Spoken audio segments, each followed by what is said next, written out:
Hello friends, Shri cookbook ચેનલમાં તમારું સ્વાગત છે। આજે આપણે બનાવીશું આદુ, તુલસી અને ફુદીના વાળી ચા।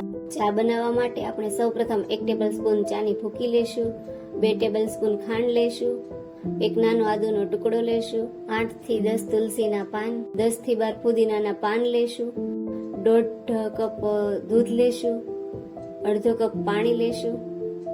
ત્યારબાદ આપણે ગેસ સ્ટવ ચાલુ કરીશું। તેના પર એક તપેલી મૂકીશું।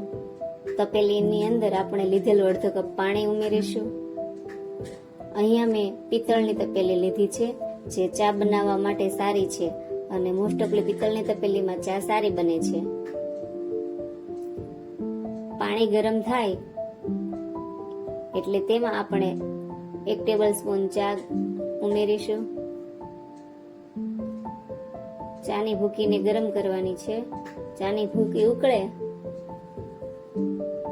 ત્યારબાદ આપણે તેમાં આદુનો એક નાનો ટુકડો છીણીને ઉમેરીશું।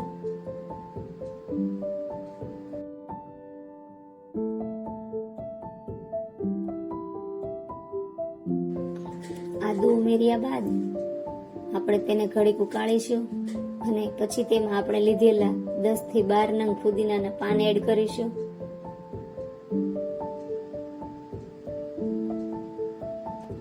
અને તેને પણ આપણે ઉકાળીશું।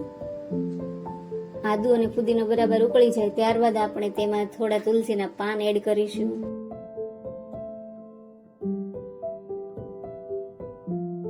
ત્યારબાદ આપણે તેમાં લીધેલું 1.5 કપ દૂધ એડ કરીશું। અહીંયા મેં અમૂલ ગોલ્ડનો યુઝ કર્યું છે। હંમેશા ચા બનાવવા માટે સારી મલાઈ વાળું દૂધ જ વાપરવાનું, જેથી કરીને આપણી ચા સારી બને, જાડી બને। હવે ચાને આપણે ગરમ થવા દઈશું અને એક ઉભરું આવે ત્યારબાદ જ આપણે ચામાં ખાંડ ઉમેરવાની છે। અહીંયા આપણે 2 ટેબલસ્પૂન ખાંડ એડ કરીશું। હંમેશા એક વાતનું ખાસ ધ્યાન રાખવાનું કે આપણે ખાંડ પાણીમાં એડ નથી કરવાની, દૂધ નાખ્યા પછી જ ખાંડ ઉમેરવાની છે, જેથી કરીને આપણી ચાનો ટેસ્ટ એકદમ સરસ આવે છે। અહીંયા આપણે 2 થી 3 ઉભરા આવવા દેશું।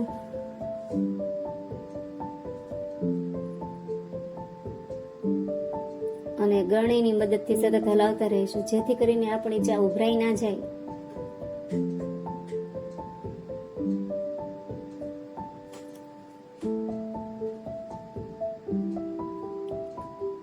હવે ફ્રેન્ડ્સ, ત્રીજો ઉભરો આવી ગયો છે અને ગળણીની મદદથી હલાવતા રહીશું। અને હવે આપણે અહીંયા ગેસને બંધ કરી દેવાનો છે।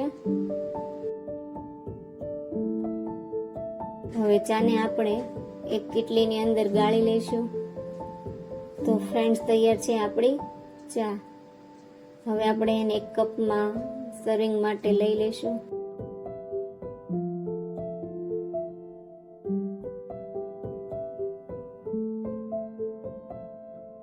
તો તૈયાર છે આપણે આદુ, ફુદીના અને તુલસી વાળી ચા। જો તમને આ રેસીપી પસંદ આવી હોય તો આ ચેનલને લાઈક કરો, શેર કરો અને સબસ્ક્રાઇબ કરો, જેથી કરીને નવી રેસીપીના વિડીયો તરત તમને મળી શકે। વિડીયો જોવા બદલ આભાર।